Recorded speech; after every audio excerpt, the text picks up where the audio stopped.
सावरकरांच्या जयंतीनिमित्त राज ठाकरे यांनी ट्विट केलेलं आहे। सावरकरांच्या प्रतिमा वापरून धर्मामध्ये तेढ पसरवणं सुरू आहे। महाराष्ट्रात जातींवरून डोकं फोडणं सुरू असल्याचं राज ठाकरे यांनी म्हटलेलं आहे। सत्ताधारी याला खतपाणी घालतायत असाही आरोप राज ठाकरे यांनी केला आहे। राज ठाकरे यांनी आपल्या ट्विटमध्ये नेमकं काय म्हटलेलं आहे त्यावर एक नजर टाकूया।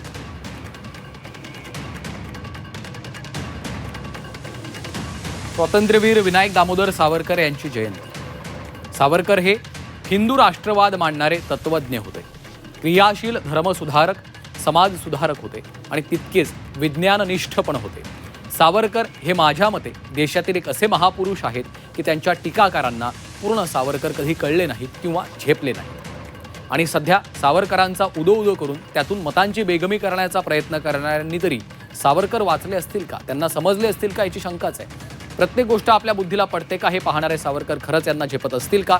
सावरकर हे प्रखर हिंदू धर्माभिमानी होते, पण म्हणून धर्मातल्या त्रुटींवर टीका करताना त्यांनी कधी मागे पुढे पाहिलं नाही। आज सावरकरांच्या महाराष्ट्रात त्यांच्या प्रतिमा वापरून फक्त धर्मात तेढ पसरवणं सुरू आहे। जिथे त्यांनी जाती अंताचा लढा दिला त्या महाराष्ट्रात जातींवरून डोकी फोडणं सुरू आहे आणि याला खतपाणी सत्ताधारी घालत आहेत।